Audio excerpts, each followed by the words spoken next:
Welcome to part 2 in this free lesson on Charlie Parker's amazing tune Ornithology. In part 1, if you missed it, we learned the melody and that is linked below if you look back and check that out first before diving into this one. In this video we're going to concentrate on the chords, and they're not your usual G, C and D. There's some quite complicated changes in there, and hopefully it will sound a bit like this.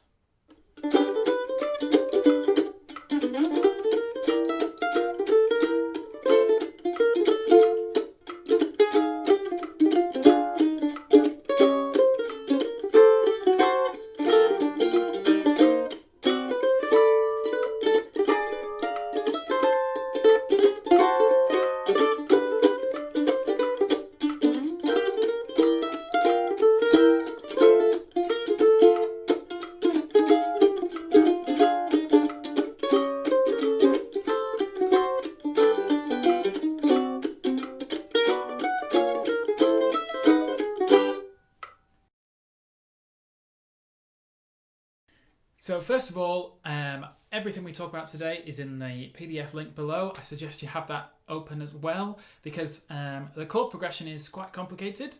There's a lot of major sevens, minor sevens, key changes, you name it.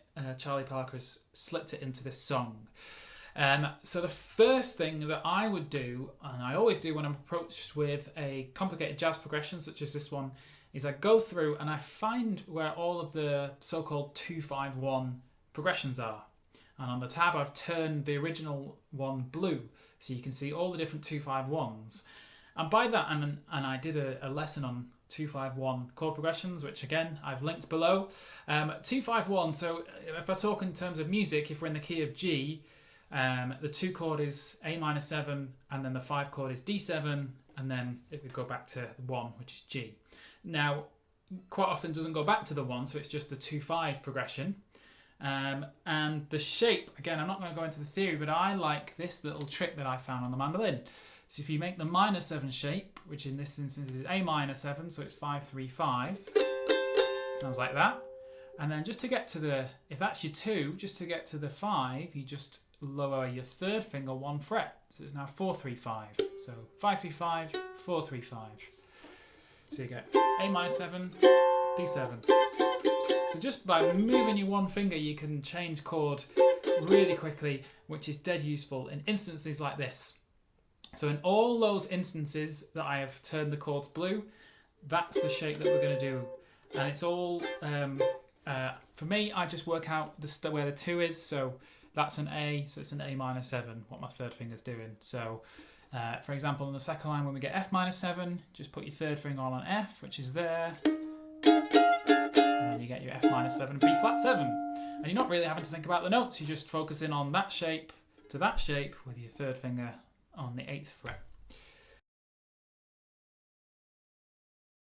When it comes to the major 7 shapes, and in this song we have G major 7 and F major 7.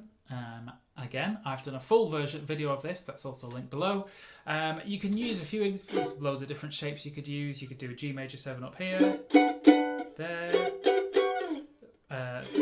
there, and just personally, for no other reason than I like how it sounds, I'm going for this one, 7-5-2-2.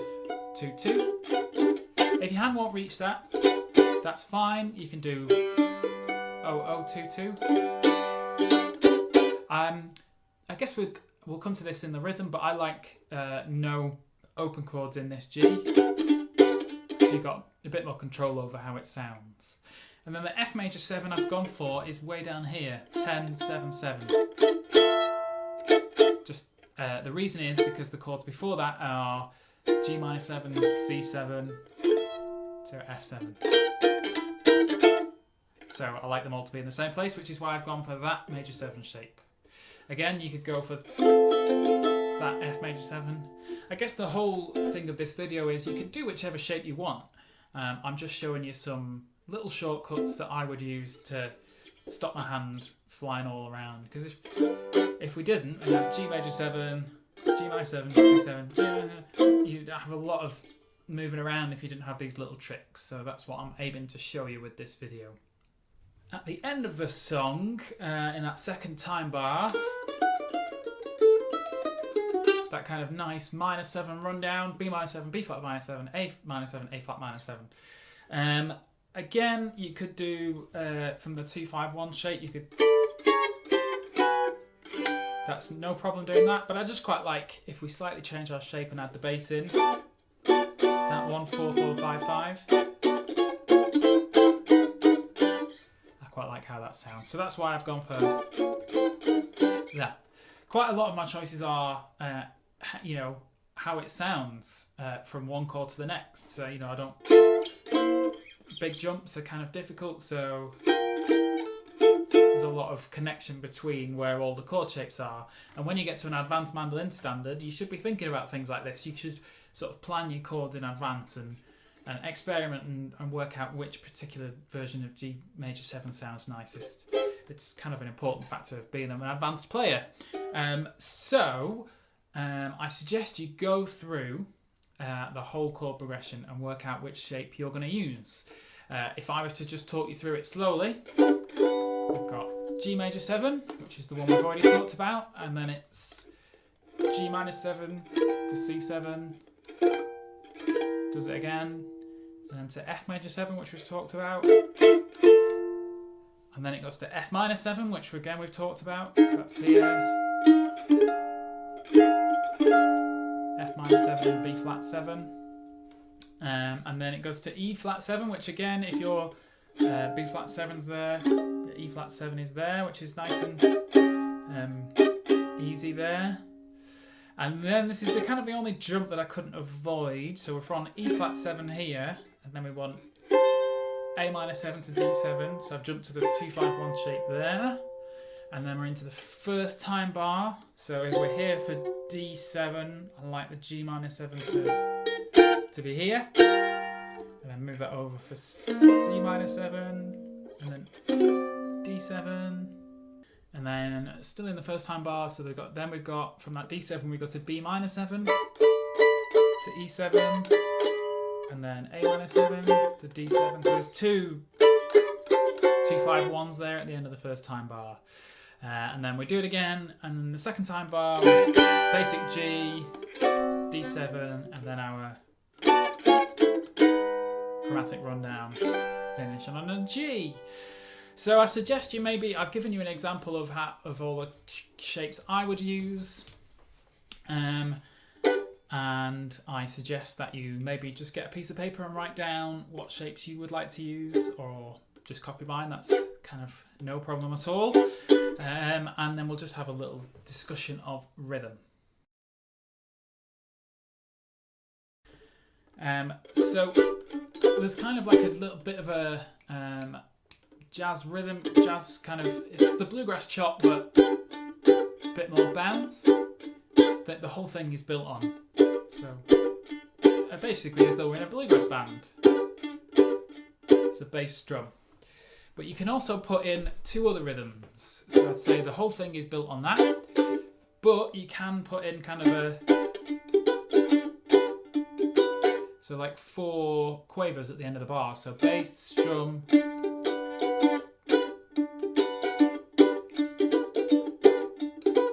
just adds a bit more interest. And I'm not being too picky over which strings I'm hitting there. Just kind of make sure I'm getting down, up, down, up. And then the other one, which I quite like doing in this instance, which you don't often do in the mandolin, is just on beats 1 and 3, you just play the chords. So, for example, in the bar just before the first time bar, so we've got E flat 7, and then on this bar, A minor 7, D7. I'll just do 1, 2, 3, 4, and then back into it. So you can do that as well. That's a nice little trick. So if you take the bar before, E7, and then... So that's a little trick you can do as well. Just a nice 2 strums on 1 and 3 on the 2 different chords. So the only thing left to do is play all of it. So I'm going to play the melody twice through, and it's over to you to try and play the chords with whatever rhythm you want. You can just keep it all bluegrass. That'll sound fine, or you can kind of do the... No problem. You can do it all the way through. Whichever rhythm you want, whichever chord shape you want. I've given you suggestions on the PDF, but it's now over to you. So that is set to 75 BPM. I think I just said we'll do it once. We'll do it twice through. I'll play the melody first time round, and then I'll jump to the chords so you can hear how I would play the chords as well. So your chords are about this speed. 4, 1, 2, 3, 4. 1, 2, 3, 4. And 1, 2, 3, 4.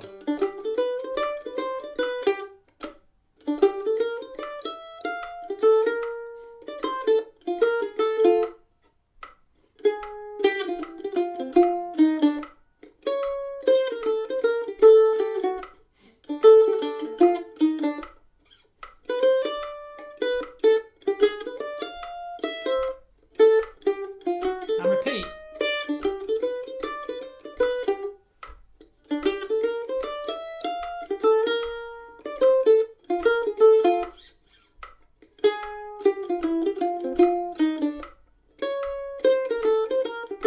Second time bar.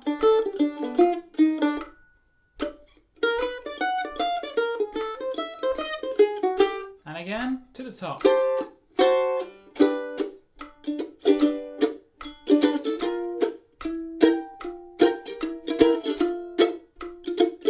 F minor 7, E flat 7,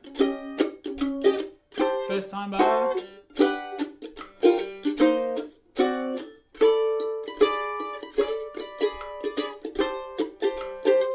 And repeat.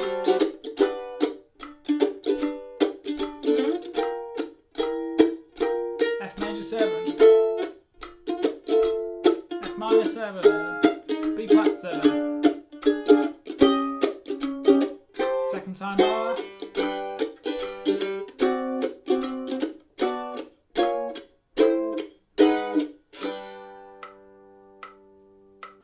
Well, there you have it. The chords to Ornithology, they are very tricky, so please do persist with them because they will benefit your playing no end. If you can master that chord progression, you can basically tackle any chord progression if you can do that. Thanks for watching this. This has been a two-part series on Ornithology. If you've enjoyed this, there's lots of other lessons over at mandomike.com, and please hit subscribe while you're here. Please sign up for the mailing list as well, and we'll see you next month for the next free lesson.